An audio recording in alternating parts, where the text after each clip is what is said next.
Hi, my name is Robert and I moved from New York to Albuquerque, New Mexico 23 years ago. Needless to say, there are no bagel shops that make bagels the proper way out here, and corporate bagels like Einstein's are just a good piece of bread. So I started making bagels on my own. I shared the link to the recipe below. You're going to need to get your water at 110 degrees Fahrenheit, and it is perfect right now. So we're going to take that water and put it in the bigger bowl, because this bowl wouldn't fit in the microwave. And just put your yeast, which is 2 packets. I like this fast action yeast. Put that in. And the secret ingredient to this bagel recipe is this barley malt syrup. And it is a replacement for the sugar. So let's get that in there right now with the yeast. The yeast likes sugar. It's very sticky. It's a little hard to work with, but try to get it all out. And we're going to let this sit for 10 minutes now. It's been 10 minutes and the yeast is looking beautiful. It is risen. And we are ready to add the other ingredients. But before we do that, we need to talk about the flour. And the flour I am using is all-purpose flour. The flour that is in the recipe states that we should be using the high-gluten flour.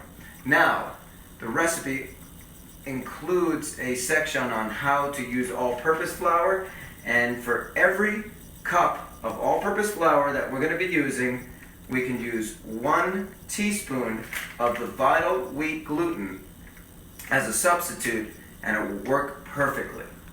Okay? We're ready to add all the ingredients in now.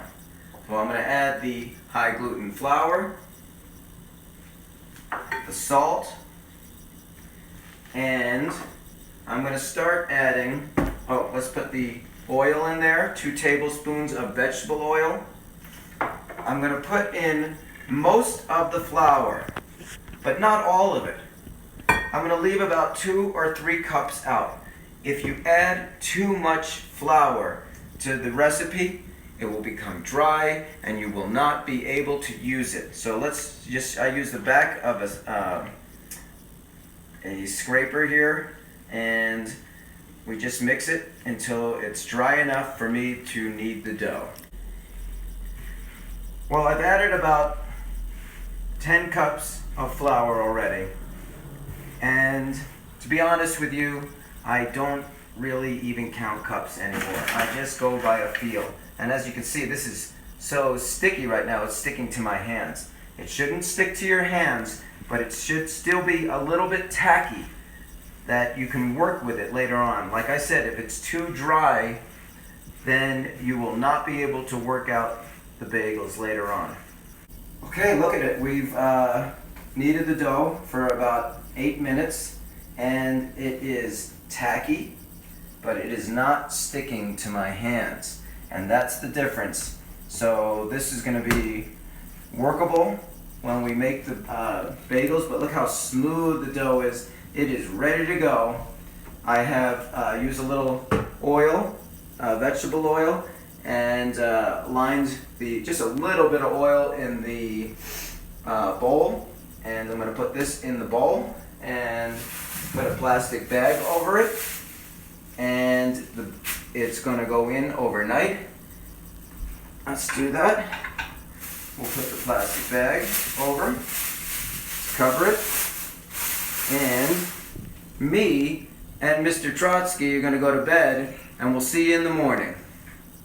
Well, good morning. I have taken the dough out of the refrigerator, and it is ready to be weighed out. Now, I use grams on my scale. It is a lot easier than using ounces. So, let's weigh this, and it comes out to about 2,400 grams, and if you divide that by 24, because we're going to make 24 bagels out of this, that's 100 grams a piece.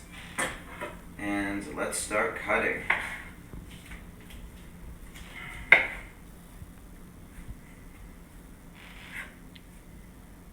it is, 100 grams.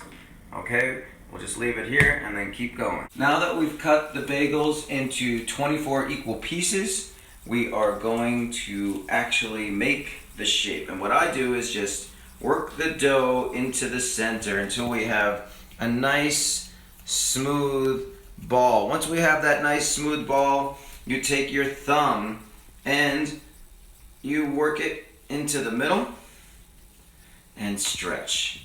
Now if you don't do this stretching part, it will form into itself and it will just be one piece and you won't have the bagel hole. Now I've seen videos where they cut, roll, and it's done, but those are professional bagel makers. So this is the best way I know to do it, and that's my first bagel, and it will sit there for 20 minutes now. This is part of the process that makes a bagel and differentiates our bagels from Einstein's. We are going to be boiling it. Now you ask, why is the color so dark? Well, we use the malt barley, or the barley malt. And what I do is, this stuff is expensive. So what I do is, if I'm coming to the end, I put some water in it, I throw it in the microwave, swirl it around, and then dump it into the water to get every bit out. This will cost you about $7 a jar. So our bagels have been sitting for 20 minutes. It just so happens it takes about 20 minutes to form all of them. So now the first one is ready to go into the water. Now how my recipe differs from the one I have on the link, I'm going to put them for a minute on each side, and the recipe only has it for 30 seconds. So here we go. Let's put the first 3 in. I put 3 in. 4 is a little tight depending on your pot. So I put that in there, and I have an online timer, and I'm gonna boil it hard.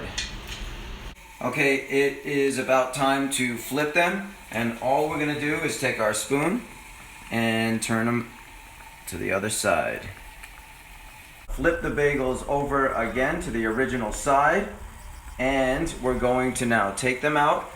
We're gonna put them on this towel over here, which will blot the water off so it won't get the parchment paper wet. I will put them on the sheet, and we need to apply the seeds right away because the bagel is still very sticky, and the seeds will stick really well if you can get it on right away. Good.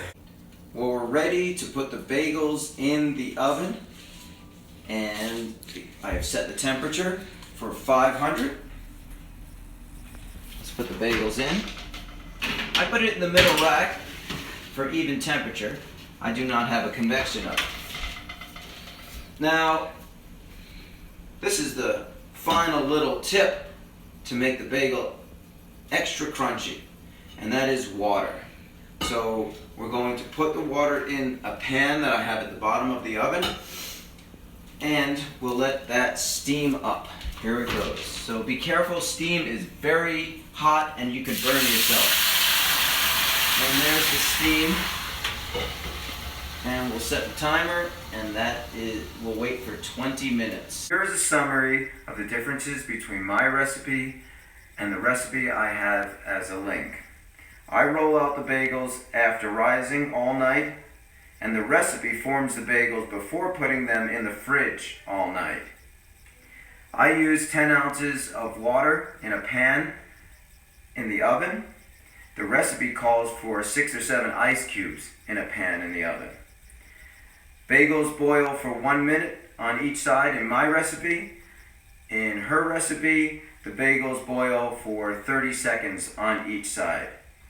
See what works for you, and that is the best way to make a bagel. Alright, it's time to take the first batch out. And as you can see, I already put the other batch in. And here they are, voila. Now for the best part. Now that is a perfect bagel. Bon appetit.